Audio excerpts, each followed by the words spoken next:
네, 안녕하세요. 모카 김한영입니다. 오늘 나와 있는 곳은 현대 모터 스튜디오 고양입니다. 여기 나와 있는 이유는 바로 이 차 그랜저를 보기 위해서죠.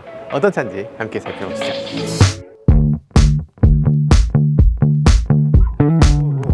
와, 대박. 대박. 이 차 사실 그랜저 우리가 처음 본 게 아니잖아요. 그랜저 처음 본 게 무려 36년 전입니다. 36년 전에 그 갓그랜저 그 느낌을 다시 되살렸어요. 그러면서 그때 당시에 그 허술했던 것들, 그때 당시만 해도 우리가 직접 디자인하지 않았죠. 미쓰비시 데보네어였단 말이에요.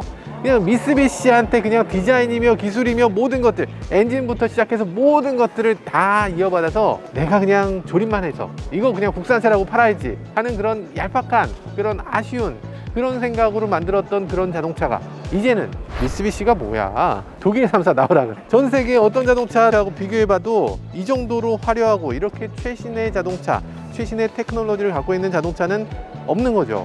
감동의 눈물이 흐릅니다. 감동의 눈물이 흐르는 그런 현장이에요. 여러분들도 이런 현장에 같이 와서 보시면 좋을 것 같은데, 저만 이런 현장에 있어서, 저만 이걸 보고 있어서 참 죄송스럽습니다. 직접 보면 여러분들은 아마 그 감동이 2배가 될 수 있을 거예요. 자, 외관을 놓고 봤을 때 놀랍습니다. 놀라운 이유가 기존까지 우리가 봤던 그 자동차의 실루엣하고 전혀 다른 그런 물건을 갖고 있다는 점 때문이에요. 그러니까 이런 느낌의 자동차는 한 번도 없었어요. 왜 한 번도 없었냐면 얘는 앞부분이 이만하잖아. 허리까지 와요. 허리가 아니고 배꼽까지 와요. 아니 무슨 이렇게 높아. SUV입니까? SUV 같이 높잖아요. 어마어마하게 높은 그런 높이를 보여줘요. 보닛의 끝단이 이렇게 높고, 그리고 이 아래쪽으로 갈 때 보통의 자동차들 어지간한 세단은 이렇게 내려가죠. 안 내려갔어. SUV처럼 이렇게 거의 끝까지 가면서 이렇게 떨어지는 거, 그리고 앞은 그냥 뚝 잘라 놓은 것 같이 이렇게 만들어내는 거. 전체적으로 봤을 때 앞부분 보면 어떤 동물이 떠오르세요? 고래가 떠오르지 않으세요? 고래? 네, 우영우가 좋아할 것 같은 그런 디자인이죠. 그런 디자인인데 이런 느낌의 자동차가 또 있습니다. 우리가 벤틀리를 얘기할 때 그 벤틀리가 고래를 닮았다는 얘기를 흔히 해요. 이 차가 벤틀리를 닮았다 그러면 얼마나 악플이 달리겠어. 당연히 악플 달릴 텐데 이 차도 고래를 닮았고 벤틀리도 고래를 닮았다. 그냥 그렇다고요. 그렇다고. 이 차가 벤틀리 닮았다는 게 아니고. 괜찮아요? 이 정도면 욕 안 할 수 있어요? 네. 이 차를 디자인하신 분들이 벤틀리 디자이너 출신인 분들이 여기에 와서 이런 것들을 만들어낸 게 굉장히 재미있는 부분인 것 같아요. 그래서 전체적으로 봤을 때 벤틀리가 갖고 있는 그런 느낌들, 이렇게 뚱실뚱실한 거, 그리고 뒷부분도 둥글둥글한 거, 이런 것들을 그대로 살려놓고 있습니다. 이 양감이라든지 이런 것들이 현대기아의 지금 뭐 이상엽 전무라든지 루크 동코볼케라든지 뭐 사이먼 노스비라든지 등등등의 이런 사람들이 다 벤틀리에서 왔는데 살짝 이 사람들이 그거밖에 못했다고 라는 생각이 들었었는데, 지금 이 차를 보니까 이거를 디자인하려고 그동안 힘을 숨겼어? 이런 느낌이 드는 그런 디자인입니다. 외관에서 봤을 때 굉장하다는 느낌이 들어요. 그러니까 어떤 차도 닮지 않았다. 지금까지 나온 어떤 이 대중차도 닮지 않았다. 닮았다면 이 차보다 한 클래스 위의 자동차들하고 닮았다. 이런 느낌이 드는 그런 외관 디자인입니다. 감동적이에요. 진짜 감동입니다. 이게 이런 느낌이 든다는 건 너무 감동이고, 사실 많은 자동차들이 이 뒤쪽을 보면 램프가 이만큼 있잖아요. 램프의 면적이 이만큼 있는데 그 램프라는 건 뭐예요? 램프라는 건 플라스틱이죠. 아무리 플라스틱이 단단하게 보이려고 노력을 해도 플라스틱은 플라스틱이죠. 우리가 그 물성을 알잖아요. 탁 부딪히면 깨지는 것 같은 그런 느낌. 그래서 뒷부분이 연약하게 보이는 게 요즘 자동차들의 특성인데, 그런데 이 차는 그렇지 않습니다. 이 차는 이 램프 부분을 정말 얇게 뽑고 나머지는 다 금속인 것처럼 이렇게 만들어 놓고 있어요. 실제로 금속이냐면 그렇지는 않고, 맥세이프로 딱 터치해 보면 윗부분은 금속인데 아랫부분은 플라스틱이에요. 금속과 플라스틱을 섞어놨지만 이 바디 컬러로 도장을 해놔서 실제로는 하나의 금속 덩어리로 보이게, 그래서 뒷부분을 더 단단한 느낌이 들게끔 이렇게 디자인을 해놓고 있습니다. 굉장히 솔리드하고 꽉 찬 그런 느낌이 들어요. 앞부분도 무게감이 어마어마하고요, 뒷부분도 무게감이 어마어마해서 이 차가 굉장히 단단하고 안전한 자동차다, 이런 생각이 들게끔 만들어져 있습니다. 일단 기존 그랜저하고 비교할 바가 절대 아니죠. 기존 그랜저하고는 아예 차 급을 달리하는 그런 자동차로 보여져요. 만약에 이 수익을 극대화하겠다면, 정말 수익을 극대화할 생각이었다면 이 차를 제네시스에 편입시켜야 됐어요. 만약에 이 차를 제네시스에 편입시켜서 미국에서 이 차를 판매했다면 아마 G80보다 더 잘 팔릴 수 있는 차였을 겁니다. 우리나라에서도 마찬가지겠죠. G80보다 더 잘 팔릴 수 있는 그런 자동차를 굳이 현대로 이렇게 만들어 놨네요. 굳이 아마 현대 브랜드를 끌고 갈 수 있는 맏형으로서 이 현대 브랜드가 결코 저렴한 자동차가 아니라 현대 브랜드가 제네시스를 경우에 따라서는 뛰어넘을 수도 있는, 그냥 이건 선택의 문제지 이건 가격의 문제가 아니다. 나는 후륜 구동의 스포티한 자동차를 원하고 이런 경우에는 제네시스를, 나는 럭셔리하고 넉넉한 공간을 원하면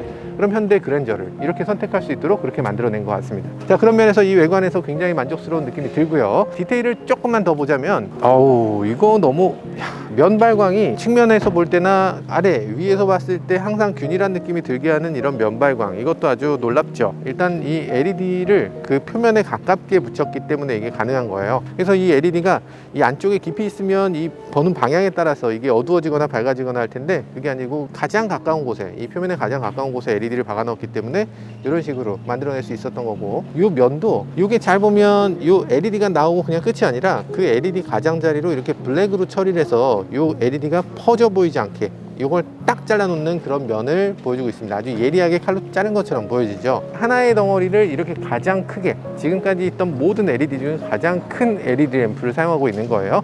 어떤 자동차도 이렇게까지 큰 LED를 사용하지 않았습니다. 스타리아 있잖아요. 스타리아는 여기 잘랐죠. 그래서 하나의 LED가 이렇게 긴 경우는 그동안 한 번도 사용된 적이 없고요. 자동차 역사상 가장 큰 램프를 사용하고 있어요. 그리고 걱정되는 게 하나 있다면, 여기 범퍼를 받게 되면 이 LED는 반드시 깨질 것 같아요. 부품회사 주식 떡상각인가?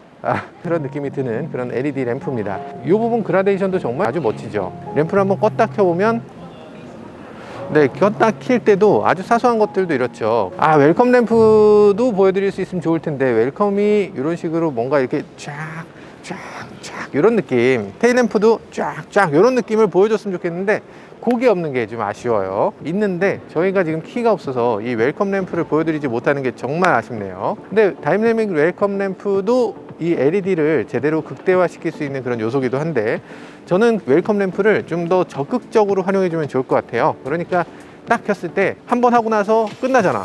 게다가 내가 차 키를 가지고서 언락을 하고서 차에 오는 게 아니라 차에 와서 그냥 도어에 손 넣으면 그냥 램프가 켜지는 건데 나는 못 보잖아요. 그러니까 그걸 수시로 볼 수 있도록 그렇게 만들어주면 좋을 것 같다는 생각도 듭니다. 전체적으로 앞부분에 이런 느낌, 그릴의 느낌이 굉장히 우아하게 잘 만들어졌고요. 전에 이렇게 완전 수평이지 않냐라는 얘기들을 많이 했었는데 그렇지 않고 이렇게 우목하게, 이렇게 볼록하게 이렇게 만들어져 있어요.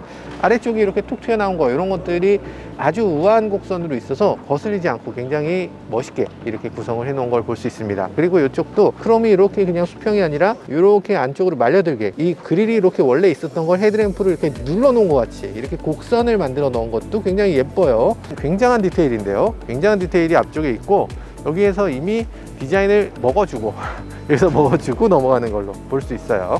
그리고 이런 턱 같은 것도 사실 이거 제네시스급에서는 사용될 수 있었던 그런 턱인데, 펜더의 라인이 이걸 어떻게 이렇게 90도로 만들어 놨지? 여러분들이 보시던 거의 대부분 자동차는 여기서 펜더를 끊습니다. 그럴 수밖에 없지. 이 성형이라는 게 찍어서 만드는 거지. 철판을 찍어서 이렇게 만드는 건데, 이건 지금 찍어서 만들면 요렇게 이걸 완전 90도 이상으로 찍었잖아요. 이게 어떻게 가능하지? 어떻게 했는지 모르겠다 싶은 생각이 드는 그런 포밍 기술을 사용하고 있습니다. 이거 벤틀리에서는 슈퍼 포밍이라고 하거든요. 그런 슈퍼 포밍 같은 걸 이용해서 90도로 이렇게 찍어내는데, 어떻게 찍어내는지 모르겠어요. 단순 프레스로는 찍을 수 없는 그런 구명입니다. 제네시스에서 몇 번 했고요. 현대차로선 처음으로 하고 있는데, 근데 제네시스보다 더 예리하게 많이 찍어냈어요. 이것도 기술을 보여주는 거죠. 이렇게 90도로 이렇게 찍고 이렇게 찍는 거, 야 이거 어떻게 했노 싶어요. 특히 이 도어까지는 그렇다 쳐. 근데 이거는 지금 뒤쪽에 있는 필러잖아요. C필러 부분을 이런 식으로 만들어내는 거, 이렇게 강한 부분을 어떻게 이렇게 여기 어디 갖다 붙였나? 어떻게 했는지 모르겠다 싶을 정도로 포밍을 잘 해놨어요. 그래서 여기서 봤을 때 이렇게 예쁘게 보이는 거, 이게 지금 보통의 자동차가 아니다 라고 느껴지는 부분을 갖고 있죠. 앞바퀴 뒷바퀴 부분이 다 팬더가 이렇게 옆으로 툭 튀어나와서 굉장히 멋지게 보이기도 합니다. 테일램프도 이런 식으로 한 열로 이렇게 일렬로 쫙 보이는 이런 테일램프, 아쉽지만 여기는 끊어질 수밖에 없는 부분이니까요, 열고 닫을 때 끊어질 수밖에 없는 그런 부분이 있고요. 그리고 아래쪽에 보면 이 차는 뒤쪽으로 오버행이 굉장히 길어졌어요. 그러니까 트렁크 공간이 더 넓어지면서 뒤쪽으로 더 길어졌는데, 거리에서 보면 어마어마한 크기의 매스가 뒤에 있는 걸로 보일 겁니다. 그런데 이 뒷부분에서 이렇게 길어지면 문제가 되는 게 있어요. 뭐냐면 이 바닥이 닿는 거죠.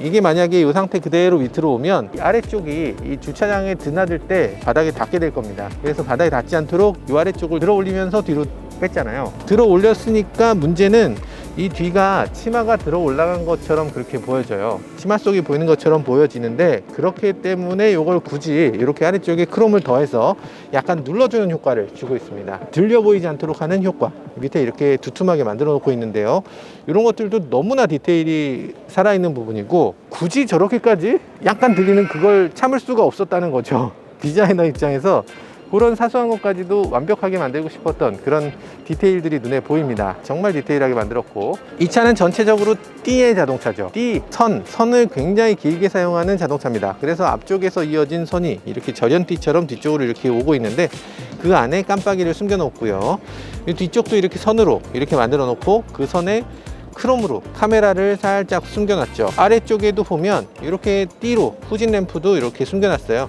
양쪽으로 가이드 램프를 갖고 있어서 제대로 램프를 보여줄 것 같고요. 그리고 여기서 보면 트렁크 스위치 찾으셨어요? 트렁크 스위치 어디 있어? 없죠? 여기 있습니다. 네, 트렁크 스위치 이런 식으로 만들어져 있어요. 트렁크 공간은 그렇게 생각보다 큰 공간은 아닌데요, 이 아래쪽에는 조금 수납 공간이 더 있어서 이렇게 아래쪽에 뭘 수납할 수 있습니다.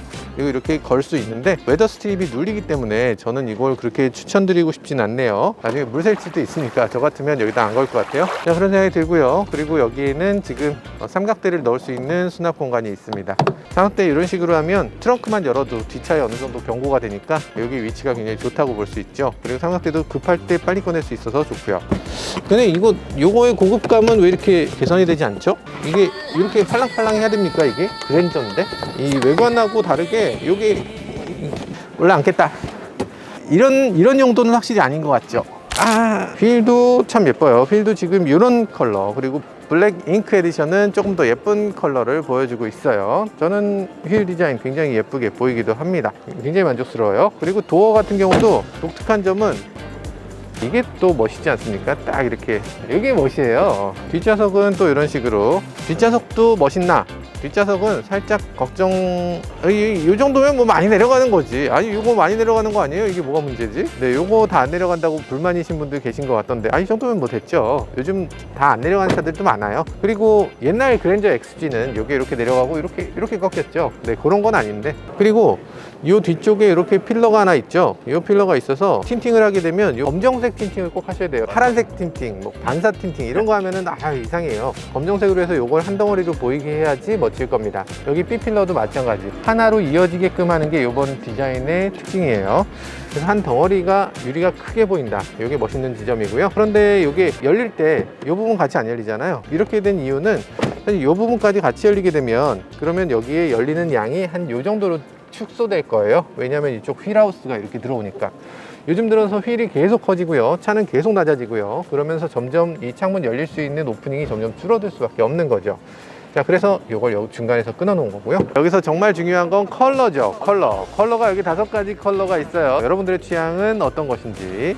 여기 어비스 블랙 펄입니다. 어비스 블랙 펄, 이름이 말해주듯이 펄이 굉장히 많이 들어가 있는 컬러예요. 여기는 어비스 블랙 펄의 블랙 잉크 에디션, 그러니까 앞부분에 크롬을 다 삭제하고 옆부분에도 크롬을 다 삭제했어요. 휠도 다르죠? 심지어는 이 실내 인테리어까지 블랙으로 이렇게 처리를 했어요. 와, 이건 진짜 완전히 작정하고 블랙 아니냐? 이렇게까지 블랙에 진심이었던 자동차는 없었던 것 같아요. 그죠? 그리고 여기서 이런 것들도 블랙으로 이렇게 처리를 다 했어요. 심지어는 이 테두리 크롬까지 다 블랙, 올 블랙, 그냥 모든 것이 블랙인 그런 컬러를 만들어냈는데, 이런 것도 블랙이에요. 심지어 안에 들어가는 이런 것까지도 심지어 다 블랙으로 해놨고, 이 뒤에도 보면 이런 크롬이 또 블랙입니다.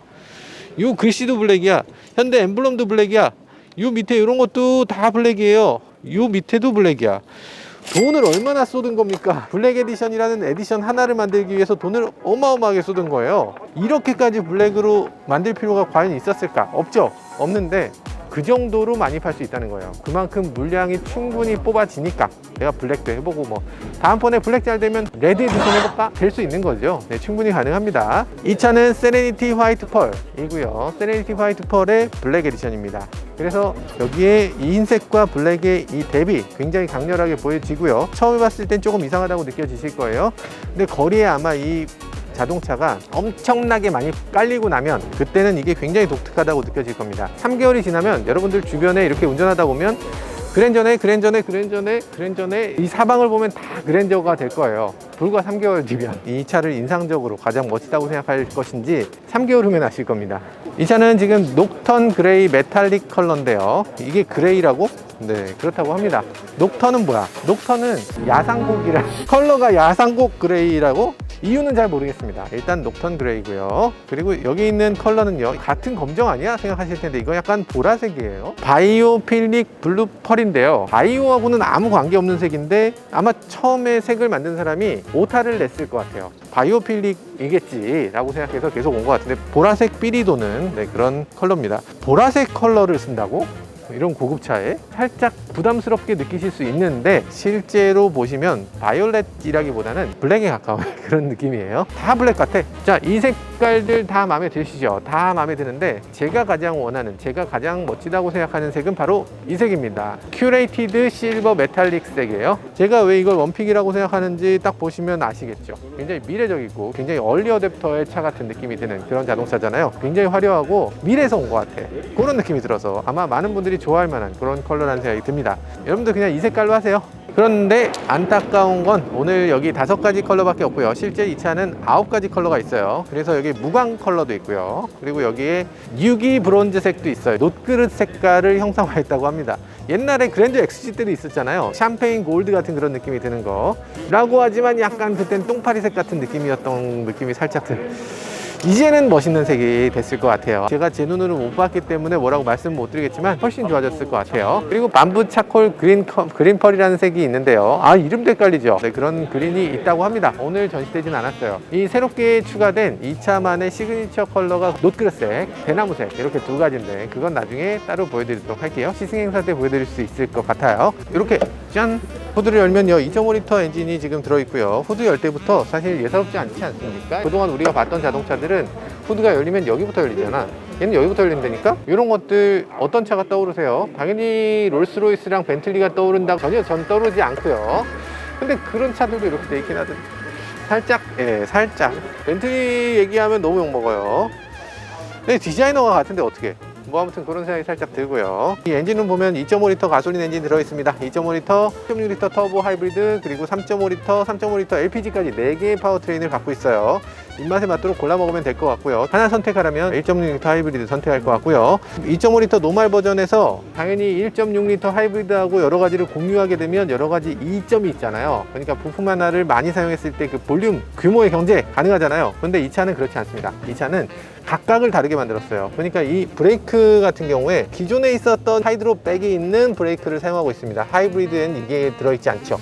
그러니까 이 차는 각각의 볼륨이 워낙에 크기 때문에 뭐 단돈 5만 원이라도 줄일 수 있다면 저걸 바꿀 수 있는 그런 구성을 할 수 있는 거죠. 그러니까 차마다 다 다르게 만들 수 있다. 워낙 양이 많으니까. 이 차의 연간 판매 목표는 무려 내년 한 해 동안 무려 11만 9천 대를 판매할 계획이라고 합니다. 11만 9천 대를 한 해에 어떻게 팔아? 거의 자동차 회사 하는 전체 양보다 많은 양을 이 그랜저 한 대로 팔겠다는 건데, 사전 계약을 10만 대 넘게 하는 것 자체가 거의 기네스북에 들어가야 될 만한 일이에요. 우리나라 사람들 대단하지 않습니까? 차를 보지도 않고 10만 대 넘게 계약해?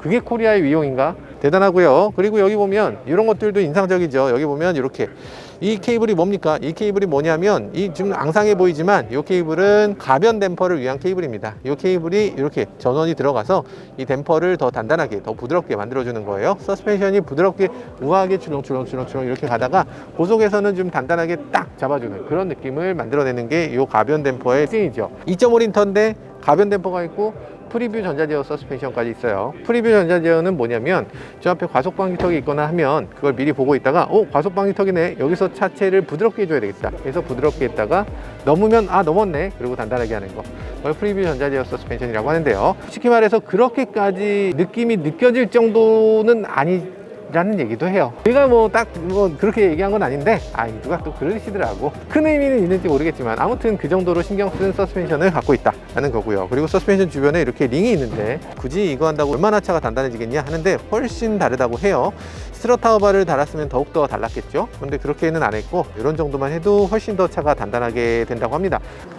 희한한데 딥스틱이 이렇게까지 잘 보이는 위치에 이렇게 빼기 좋게 딱 돼 있는 이랬었나 원래? 굉장히 보기 좋게 돼 있네. 요즘 엔진 오일이 늘어나는 이슈 이런 게 있어서 이렇게까지 빼기 쉬운 데 있는 걸까요? 해결됐을라나 모르겠네. 겨울에 하이브리드 차의 이슈가 얼마나 해결됐을지 요거 이번 겨울에 한번 보겠습니다.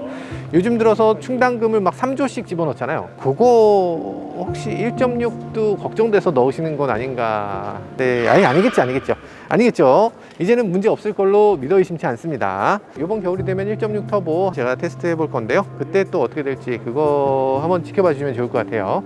모카 구독과 좋아요, 알람 설정까지 해주셔야 보실 수 있겠죠? 자, 그러면 실내로 넘어가 보도록 하겠습니다.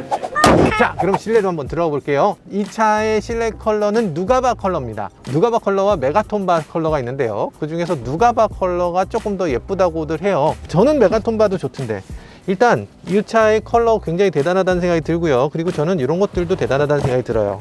이 컬러 멋지지 않습니까? 차마다 지금 컬러를 다 다르게 해줬거든요. 이게 검정이면 검정, 누가바면 누가바, 메가톤바면 메가톤바로 색깔을 다르게 해줬어요. 이거 좋잖아. 고급감 보세요. 이거 크게 비용을 많이 쓰지 않고도 차가 고급스럽게 느껴지는 거. 신발 벗고 차 타야 될 것 같은 그런 컬러를 보여줍니다. 이것도 사실 저는 얘기 드리고 싶었던 게 이 차는 프레임리스다 보니까 이 유리창이 닫힐 때 살짝 내려왔다가 닫히죠. 열릴 때도 내려오고 열려요. 이 차를 닫을 때는 이 기미를 좀 낮추고 닫혔을 때 기미를 높인다. 이런 면에서 굉장히 큰 장점을 보여줍니다. 그러니까 보통 자동차들이 닫을 때 한 번에 잘 안 닫혀요.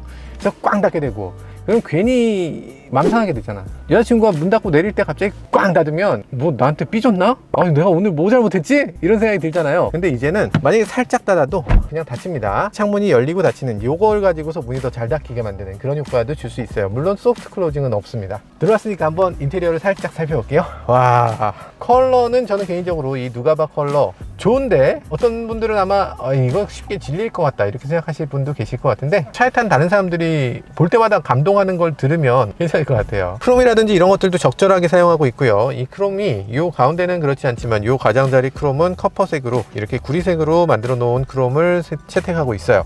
그리고 옆에 있는 이런 거 투톤으로 잘 만들어 놨고 요 투톤 그리고 요 블랙 요 투톤 요 블랙 이런 식으로 투톤과 블랙을 적절하게 사용해서 이게 굉장히 촌스럽게 쉬운 조합인데 촌스럽지 않게 구성을 잘 해놓고 있습니다. 인테리어 시트라든지 이런 것들 굉장히 잘 만들어 놨고요.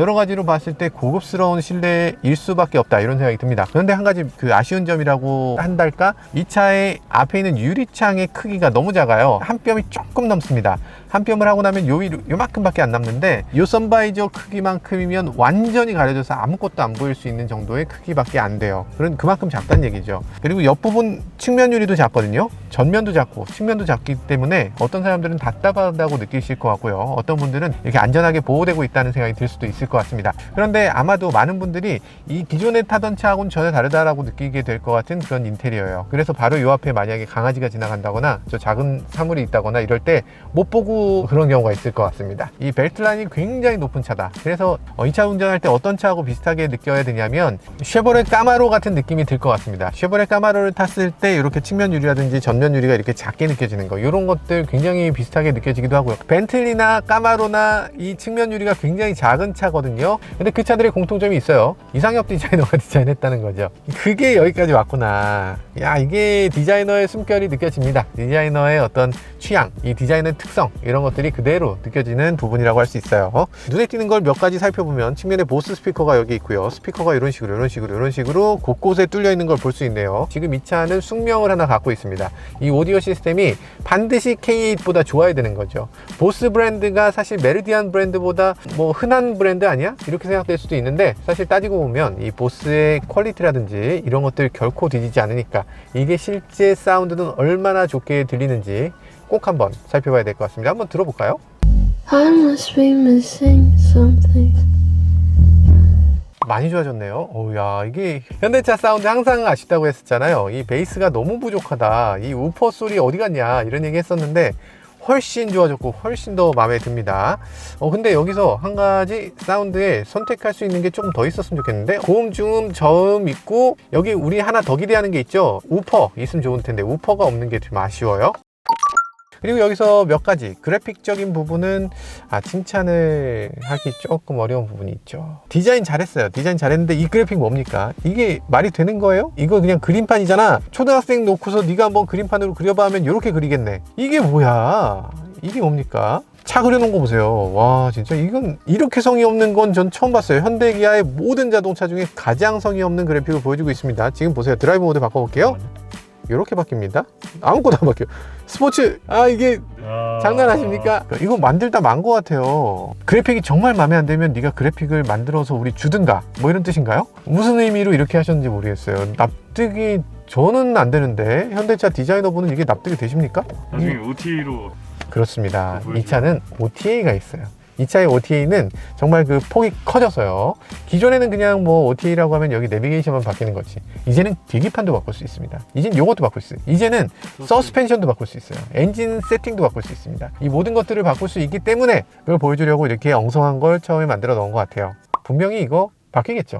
안 바뀐 것 같아요. 안 바뀌면 어떡하지? 불길한 생각이 들지만 결코 그렇지 않습니다. 분명히 바꿔줄 거예요. 믿습니다. 현대차. 마찬가지로 이것도 말이 안 되는데 이게 뭐죠? 이게 무슨 생각으로 이렇게 만들었을까요? 이 심플 테마가 왜 있는지 알겠어요. 우리 어머니나 아버지들 굳이 이런 거 뭐 버튼 많고 복잡해서 싫어, 난 심플한 게 좋아 라고 하는 분들을 위해서 만드는 것 같은데, 어른들이 아니 복잡해서 모르겠다는데 심플 씀이 뭔지 어떻게 알아? 그러니까 당연히 모를 거 아니에요. 그래서 누른 다음에 시원하게 누르면 된다는 사실을 알면 그러면 벌써 어르신이 아니지. 그래픽 디스플레이를 이렇게 크게 썼다면 이 디스플레이를 더욱더 다양하게 사용할 수 있도록 만들었어야죠. 지금 이 디스플레이의 대부분의 공간을 낭비하고 있어요. 아무 의미 없는 공간으로 쓰고 있고요. 커스텀 모드라든지 이런 것들로 들어갔을 때 더욱더 난해합니다. 예를 들어서 열선 시트 같은 거 제가 이렇게 작동시켜 놓고 다시 이렇게 넘어갈게요. 자, 이런 상태가 되면 열선 시트가 켜졌는지 꺼졌는지를 알 수가 없어요. 조수석에 있는 사람이 이상하게 오빠 왠지 좀 등이 뜨거운 것 같아. 그럼 글쎄 내가 너무 멋있어서 그런 건가? 알 수가 없어.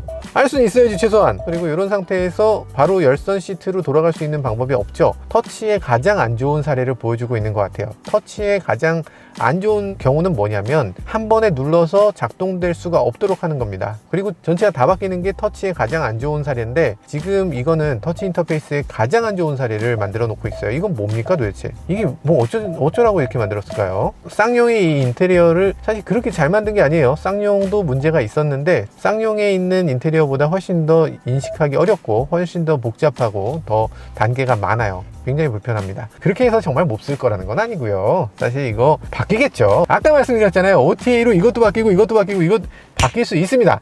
걱정하지 마세요. 바뀔 수 있어요. OTA님 믿고 있고요.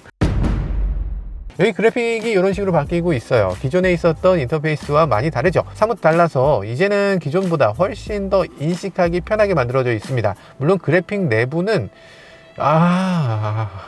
이게 그래픽이 이게 색깔은 이게 무슨 규칙이죠? 하늘색, 노란색, 무슨 규칙이야? 제가 모르긴 몰라도 이 그래픽 디자이너분 대단한 분이신 것 같습니다. 파워가 굉장히 강력하신 분인 것 같고요. 안에 들어가 보면요, 이런 식으로 또 디스플레이가 나타납니다. 좋아하시는 분들과 싫어하시는 분들이 갈라질 것 같긴 해요. 그리고 그래픽이 좀 전에 있었던 그 그래픽하고 뭔가 연관성이 있어야 되잖아요. 예를 들면 폼 프로젝션 시트 왜 이렇게 있었어? 설정 들어가면 비슷한 게 아무것도 없죠. 뭔가 그래픽이라든지 이런 것들이 완전 바뀌기 때문에 아무튼 쉽지 않습니다. 쉽지 않아요. 위에서 아래로 내리면 뿅, 이렇게 퀵 컨트롤이라는 게 생겼어요. 그래서 위에서 아래로 끌어내렸을 때 커튼처럼 이렇게 내비게이션 안내라든지 이런 것들을 사용할 수 있고요. 이렇게 바로 끌 수도 있고요. 안내 효과음도 끌 수 있고 이런 것도 굉장히 좋죠. 저는 이런 것들 잘했다, 잘 바뀌었다 라는 생각이 듭니다. 아니, 화면 밝기를 100에서부터 줄이라고? 그러면 화면 밝기를 난 10으로 하고 싶으면 몇 번을 눌러야 되는 겁니까? 누르고 있으면 되죠. 네, 누르고 있으면 됩니다. 언제까지 누르고 있어야 돼요? 나 진짜 어떻게 이게 인터페이스를 이렇게 만들었지? 아니, 이렇게 드래그 하면 안 돼요? 드래그하게 좀 만들어주지.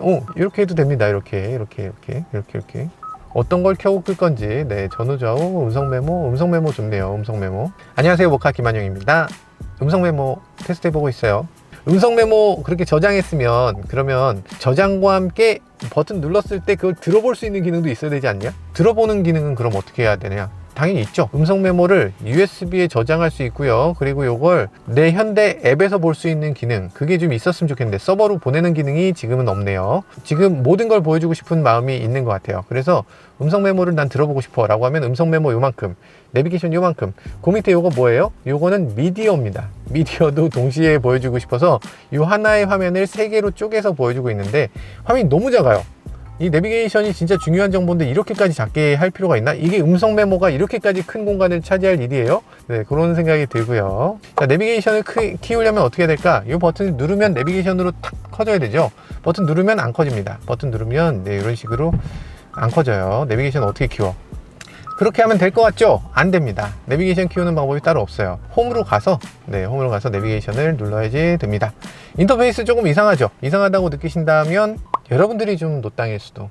저는 이상하다고 느껴요. 저는 노땅이라서 이상한 것 같고요. 자, 섭섭한 것만 있는 건 아닙니다. 전체적으로 램프라든지 이런 것들을 아주 잘 만들어졌어요. 버튼 누르게 되면 이거 보세요, 이거. 네, 이런 식으로 도도도도 이렇게 불이 켜지고요. 그리고 여기 눌렀을 때 이 앰비언트 라이트가 바뀌는 거, 그리고 여기에 또 이렇게 액센트가 쪼르륵 들어오는 거, 이것도 굉장히 멋진 부분인 것 같아요. 기존에는 이렇게 무선 충전을 하게 되면 무선 충전이 제대로 안 되기도 했고, 아반떼가 이렇게 움직이다 보면 요 위로 전화기가 톡 튀어나가는 경우가 있었어요. 아반떼 N은 특히나 서킷을 달리니까 거기서 튀어나가는 경우가 있었는데, 얘는 양쪽으로 이렇게 볼록하게, 그래서 여기에 수납 공간도 넉넉하게 이렇게 많은 것들을 실을 수 있도록 만들어 놓고 있습니다.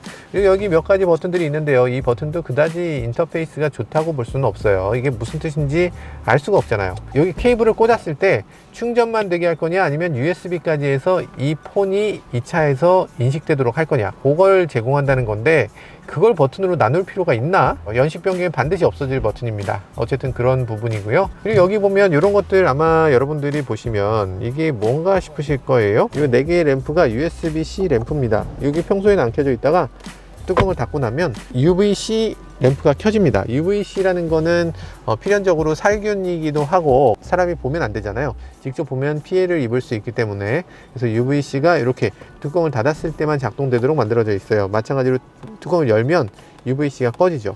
다시 닫고 또 눌러야지 켜집니다. 그래서 UVC에 대해서 이렇게 위험하지 않도록 잘 만들어 놓고 있네요. 내 핸드폰을 살균할 수 있는 기능이다 라고 볼 수 있습니다. 자, 그러면 뒷좌석으로 넘어가 보도록 하죠.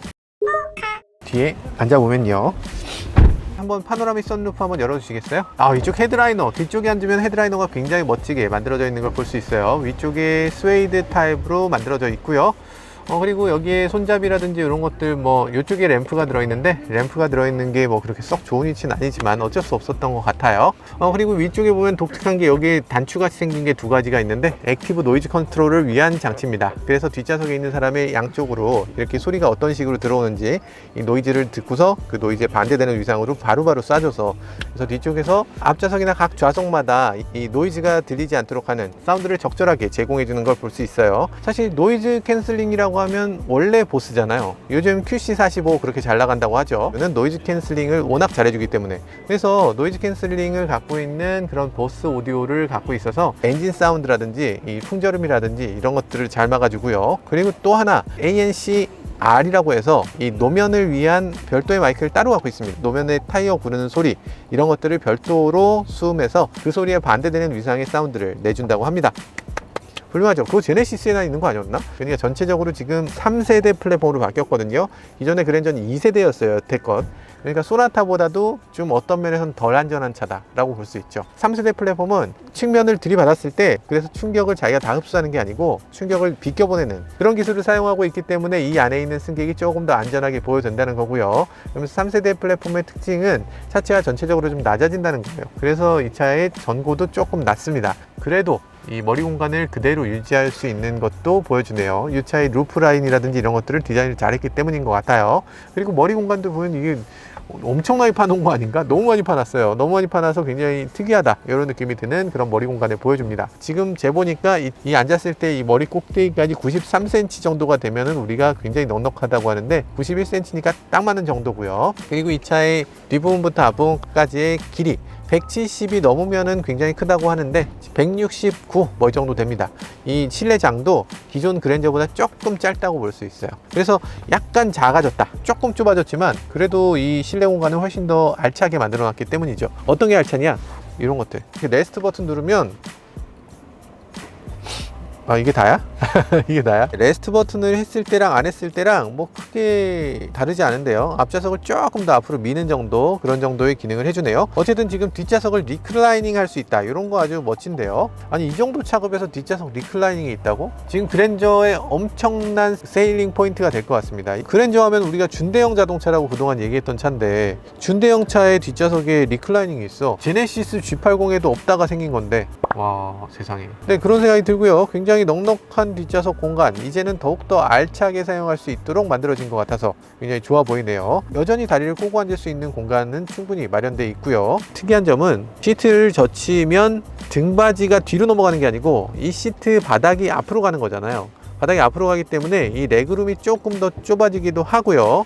그리고 동시에 이 시트 바닥이 조금 올라오기도 합니다. 이 차체에 시트를 눕힐 수가 있는가, 이거 고민 많이 한 것 같은데 정말 타이트하게 그래도 딱 맞게 눕힐 수 있도록 이렇게 만들어 놨어요. 그래서 머리 공간이 닿을 듯 말 듯 한데 안 닿아.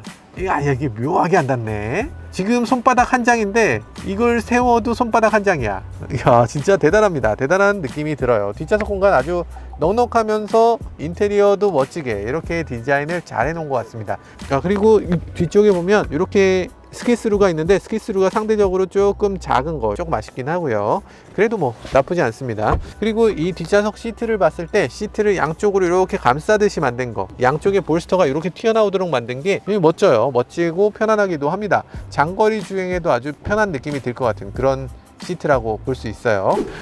뒷좌석에 이렇게 이런 식으로 지금 전동으로 위아래로 왔다 갔다 하는데, 전동 선쉐이드가 왜 특이하냐면 전동 선쉐이드가 일단 없었고 이렇게 거는 거였고, 기존에는 이 위쪽에 프레임이 있었잖아요. 여기다 걸면 됐는데 이제는 프레임리스니까 위에 걸 데가 없는 거예요. 선쉐이드를 올렸을 때 별도의 기둥을 갖고 있도록 이렇게 만들어 놓고 있습니다. 굉장히 돈을 많이 쓴 티가 나죠. 자, 그리고 뒤쪽의 선쉐이드 같은 경우는 뒷좌석에서 할 수가 없습니다. 이는 앞좌석에서 해야 되는데요. 뒤쪽 선쉐이드는 이렇게 이렇게 여닫을 수 있는데 이 차에서 처음 나온 건 아니고요. 신형 소나타 나오면서 소나타부터 다 들어갔죠. 사실 이거 시승을 통해서 좀 더 알아볼 수 있을 텐데, 시승 조만간 할 거거든요. 시승하는 거 보시려면 뭐 해야 됩니까? 구독, 좋아요, 알람 설정까지 해놓으시면 시승 누구보다 빨리 보실 수 있을 겁니다. 지금까지 봤을 때 이 차의 외관이나 실내나 여러 가지 면에서 정말 잘 만들어진 자동차라는 거 맞고요. 물론 아쉬운 점은 없진 않았지만 총합을 놓고 봤을 때 지금까지 나온 어떤 현대차보다 가장 인상적인 자동차라는 생각이 들었습니다. 우리나라에서만 타기에는 조금 아쉽다는 생각도 들어요. 전 세계 어디다 내놔도 손색 없는 자동차가 되었는데, 이제 미국이나 유럽이나 이런 선진 자동차 시장에도 그랜저가 나가서 우리나라 국위를 선양해 줄 수 있는, 그리고 큰 파란을 일으킬 수 있는 그런 차가 됐으면 하는 바람도 있습니다. 네, 지금까지 저는 모카 김한용이었습니다. 감사합니다.